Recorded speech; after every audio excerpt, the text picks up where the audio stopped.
the 91X was so far ahead of its time back in the day. We were the first station to ever stream a concert. And the second station I went to also, we streamed Oasis. Not great quality, but we definitely streamed them because nobody thought about, oh, don't let a radio station stream your broadcast. We did a live broadcast at 91X with Pearl Jam. Because Eddie grew up on 91X. Yeah. Weatherly came down to the show. We're sitting there. I know that everybody in San Diego is listening because you could feel it, right? The show's been sold out for months. They did 2 shows in San Diego. This was the second of the 2. And Weatherly's a Saturday. Weatherly had come down, and Eddie's on stage, and he'd gotten word that other stations had realized how we were doing it, which they didn't understand. We weren't doing that way, but basically Pearl Jam had their own little micro transmitter they brought with them, like 100 watts. And they'd set it up outside the building.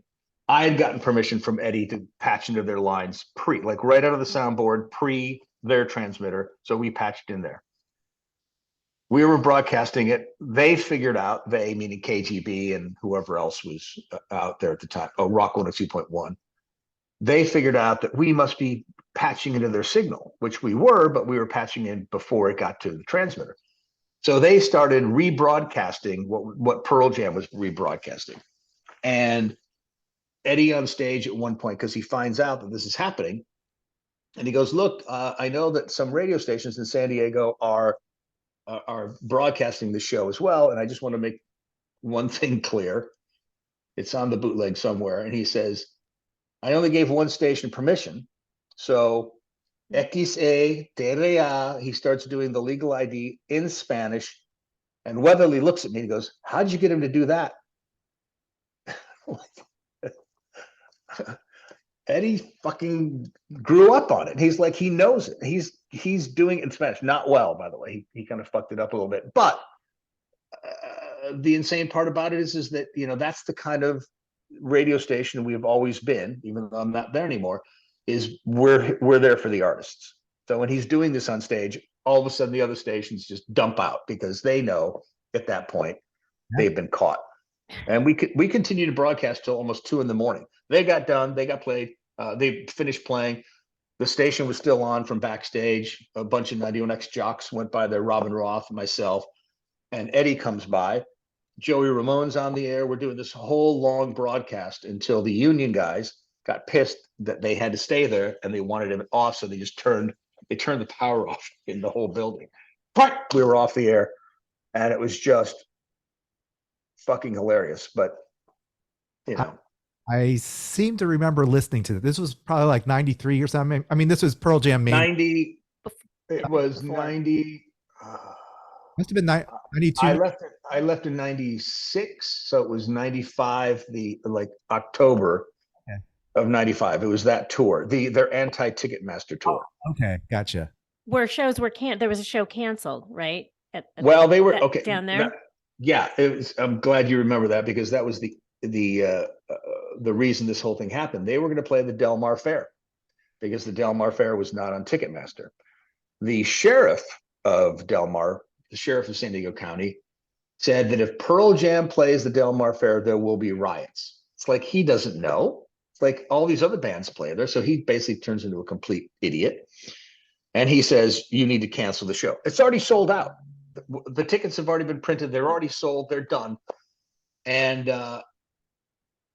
he said, so Ernie Hahn, the guy who owned the sports arena at the time, basically went to Pearl Jam and said, I will kick Ticketmaster out of the sports arena if you move the show here. So they did. And Ernie got so much shit for it because Ticketmaster, as we all know now, wanted to control everything because they make a shit ton of money on service fees and all that stuff. So Pearl Jam said, fine, we'll play the sports arena. And all the tickets that were sold before were exchanged. And so they sold out those 2 shows. They went in there to do it. The crazy part was that during the broadcast, Eddie's on the air giving out the personal work line for the president of Ticketmaster all fucking night long. He keeps reading it out And the guy apparently showed up the next day with like, I don't know, thousands of voicemails. Probably blew up their voicemail system. Because Eddie's the kind of guy that knows that direct action is going to make a difference. And so I was sitting there with them. They were doing their broadcast, and it was just crazy because he's just down there. He goes, "Okay, here's the number to call," and he's like reading it out. And he told me afterwards, it's his direct line. Can you imagine that somebody doing that nowadays? Now it's Twitter wars. Yeah. I also bringing it back to Coachella. I think it's because of the Pearl Jam played a show at the Polo Grounds. That's how Coachella. Correct. That's how Coachella started. A couple 3 years later, they wanted to play something that wasn't controlled by Ticketmaster, so they started doing shows at the Polo Grounds. They were the first one. I can't remember who else was on the bill with them. Soundgarden, a couple of other bands. But the thing about it was Paul Tollett and Rick, the guys that were running Golden Voice at the time, decided to go out there and start Coachella because that Pearl Jam show was super successful. I don't know if they made money on it, but it was great because it was just a great experience to get out in the middle of nowhere and do something like that. So yeah, you're right. That started Coachella in essence started because Pearl Jam wanted to find a place that wasn't controlled by maniacal, demonic. I'll never get another ticket in my life from them. Oh, yeah. And we never heard from Ticketmaster ever again. Yes. I had friends that worked there. They just said, look, we know, stop calling us Ticket Bastard. And I said, look, it's the only thing that fits.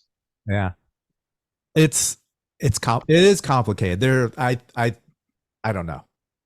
I won't get into any of the Ticketmaster issues. Well, the one thing, it's somebody who works at one of these big ticket companies told me the other day that the complicated part about it is they don't decide the prices.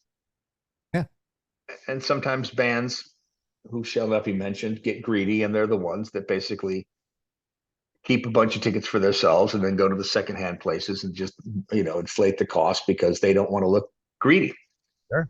They get some of those service charges too. So it's of course they do. Of course they do. Ticketmaster's will be the bad guy. So that's how I mean, that's the way it is, and I don't blame my friends that work there because they need to get paid as well. They are providing a service. Yeah. But I always say that if you just go to the box office, you can get them with no service charge because that's where the service charge comes in because you don't have to go to the box office and line up. Or like we had to do in the old days, back in I went to see Zeppelin when they played Earl's Court in England, and I got tickets for 2 nights. No way, you were there? I was there for 2 of those Earl's Court shows. 75? Isn't that it? 75, correct. Oh my God. I'd seen them in 73 at Cobo before that, summertime. After Houses of the Holy came out, and then I think it was Physical Graffiti for the 75 tour. But in those days, I had to put money orders in envelopes and mail them and just pray the British Postal Service is good, that it would get there. They would, open it up and then put a ticket in and send it back, which fucking is, when you think about it, the insanity of that, the amount of mail that would come in that they couldn't give tickets for. Yeah. But I ended up getting 2 for the Earl's Court shows, which was epic. Yeah, it's fucking mind blowing when you think about it. But I don't know. Maybe I'm just lucky.